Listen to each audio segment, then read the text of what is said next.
Hello friends, this is Karan Jain and welcome back to your channel DU colleagues.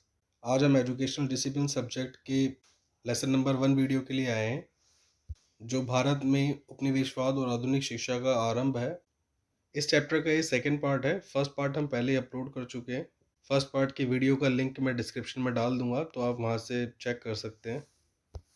तो इस second part की video के अंदर हम कुछ इंपॉर्टेंट टॉपिक्स हैं जो डिस्कस करेंगे। इंपॉर्टेंट टॉपिक्स 5 होंगे। पहला टॉपिक है हमारा आधुनिक शिक्षा प्रणाली और विश्वविद्यालयों का उद्भव कैसे हुआ। मॉडर्न एजुकेशन सिस्टम के लिए ब्रिटिश गवर्नमेंट ने क्या क्या प्रयास किए। मॉडर्न एजुकेशन सिस्टम क्या है। वुड का आदेश पत्र क्या था और वुड के आदेश पत्र की प्रमुख सिफारिशें कौन कौन सी थी। इन सब चीज़ों के बारे में आज हम इस वीडियो के अंदर डिस्कस करने वाले हैं। तो फर्स्ट टॉपिक से स्टार्ट करते हैं। आधुनिक स्कूल प्रणाली और विश्वविद्यालयों के उद्भव के लिए जो ब्रिटिश सरकार द्वारा किए गए प्रयास थे, उनके बारे में बात करते हैं।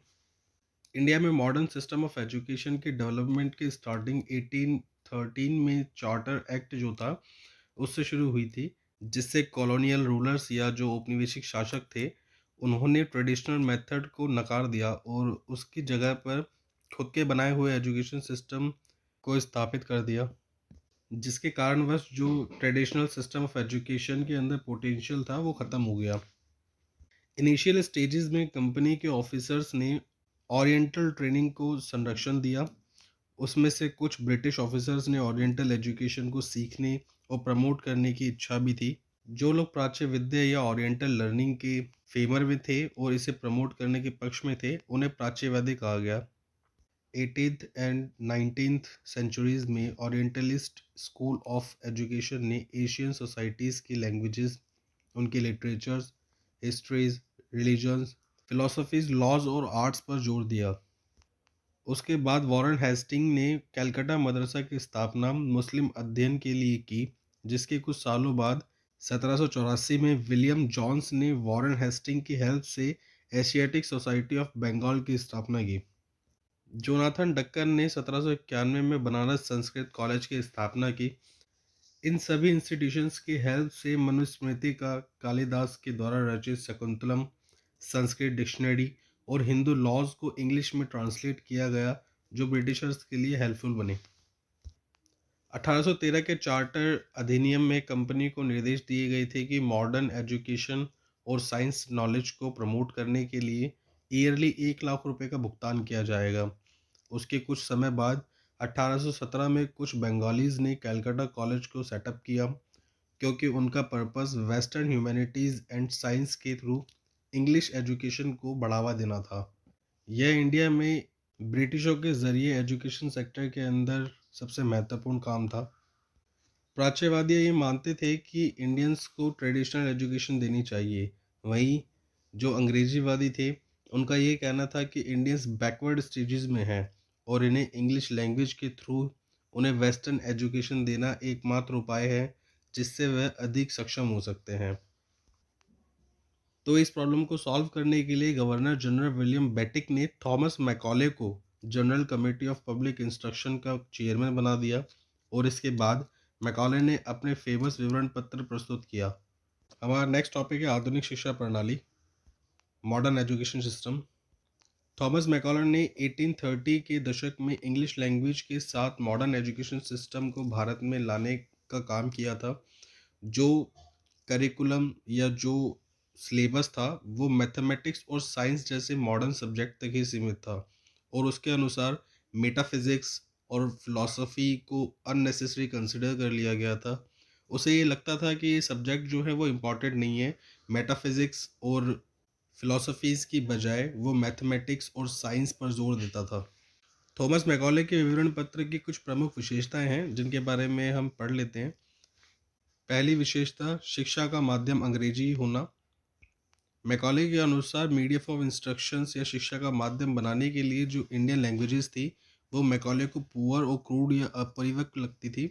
उसका ये मानना था कि इंग्लिश एक रिच लैंग्वेज है और इंग्लिश लैंग्वेज अरबी या संस्कृत से ज़्यादा इफ़ेक्टिव और हेल्पफुल है और इंडियंस भी इंग्लिश पढ़ने के लिए काफ़ी ज़्यादा एक्साइटेड थे। दूसरी विशेषता है कि चुनिंदा लोगों के लिए ही सिर्फ शिक्षा है। वह शिक्षा को कुछ अपर एंड मिडिल क्लासेस स्टूडेंट्स को ही देना चाहता था। वह कुछ लोगों को ही एजुकेट करना चाहता था। इसके पीछे थॉमस मैकॉले का ये कारण था कि वो ये चाहते थे कि हम कम ही लोगों को एजुकेट करें, एक वर्ग को एजुकेट करें, जिससे जो बाकी के बचे हुए लोग हैं वो अपने आप धीरे धीरे इन्फॉर्म्ड हो जाएंगे। इसी तरह ये इंडिया में नए कल्चरल वैल्यूज़ नॉलेज को डेवलप करने में हेल्प करेगा। इसलिए इसे कुछ समय बाद डाउनवर्ड फिल्ट्रेशन थ्योरी के नाम से जाना जाने लगा, जिसे हम अधोगति निस्पंदन भी कहते हैं।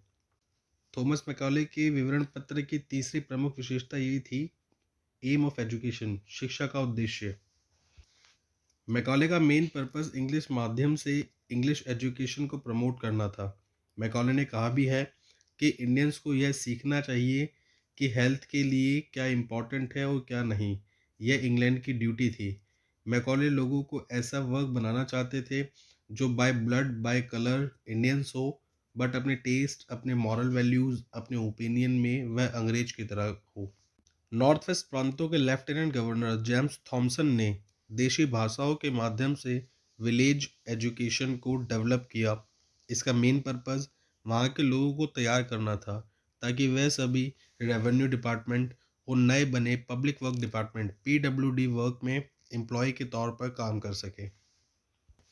अब हम वुड का आदेश पत्र डिस्कस करते हैं। 1853 में ईस्ट इंडिया के चार्टर एक्ट को रिन्यू होना था, जिसके अंदर एक एजुकेशन पॉलिसी, शैक्षिक नीति का परिभाषित किया जाना था, जिसके लिए एक समिति बनाई गई जिसके द्वारा ये कार्य होने थे। इसके पश्चात भारत आने के बाद वुड ने डलहौजी की सलाह और ऑर्डर्स के अकॉर्डिंग सभी तरह के रिकमेंडेशंस को पूरा किया। इसलिए हम इस डॉक्यूमेंट को वुड के आदेश पत्र के नाम से जानते हैं। वुड का आदेश पत्र बहुत कॉम्प्रिहेंसिव था और इसके अंदर इंडियंस के लिए एक एजुकेशन स्कीम भी शामिल थी। यह उस समय पहली बार हुआ था कि संसद एजुकेशनल मामलों में इतना सीरियसली इन्वेस्टिगेट कर रही थी। इसे इंडियन एजुकेशन का मैग्ना कार्टा भी कहा गया। और इसके साथ ही हिस्ट्री में इंडिया एजुकेशन का चैप्टर फिर से स्टार्ट हो गया। वुड के पत्र की प्रमुख विशेषताएं हैं जिनके ऊपर हम बात करते हैं। पहली विशेषता, आदेश पत्र में क्लियरली मेंशन था कि जनता को एजुकेशन देना गवर्नमेंट की रिस्पॉन्सिबिलिटी है। दूसरा, मीडियम ऑफ इंस्ट्रक्शन, शिक्षा का माध्यम जो है वह स्कूल लेवल्स के लिए इंडियन लैंग्वेजेस होगा और जो हायर स्टडीज़ के बच्चे थे उनके लिए इंग्लिश माध्यम होगा। थर्ड वन इज़ कि फीमेल एजुकेशन, टीचर ट्रेनिंग और वोकेशनल ट्रेनिंग पर जोर दिया गया। हर प्रांत में पब्लिक इंस्ट्रक्शन का डिपार्टमेंट इस्टेब्लिश किया जाएगा जिसके जो एजुकेशन है वह सेक्युलर हो सके। इसमें प्राच्य भाषाओं, ओरिएंटल लैंग्वेजेस पर फोकस किया गया और इसके इम्पोर्टेंस पर जोर दिया गया। संस्कृत, फारसी और अरबी जैसी लैंग्वेजेस को रीजनल सब्जेक्ट्स की तरह पढ़ाने के लिए कहा गया था। इस पत्र के द्वारा कलकत्ता, बॉम्बे और मद्रास जैसी यूनिवर्सिटीज़ को इस्टेब्लिश करने की रिकमेंडेशन दी। इस पत्र के द्वारा जितने भी स्कूल्स देश में हैं उन्हें क्लासिफाइड करना चाहिए था, जैसे universities, college, high schools, middle schools and primary schools. इस पत्र की सबसे अच्छी सिफारिश ये थी कि हाई एकेडमिकली क्वालिफाइड पर्सन्स जो थे उनको गवर्नमेंट जॉब्स के लिए फर्स्ट प्रेफरेंस दी जाएगी। तो ये वुड के विवरण पत्र की कुछ प्रमुख विशेषताएं थी जिनके बारे में हमने बात करी। ये चैप्टर 1 का पार्ट 2 वीडियो है। अब पार्ट 3 वीडियोज़ हम जल्दी अपलोड कर देंगे। होपफुली आपको ये वीडियो पसंद आएगी। Thank you.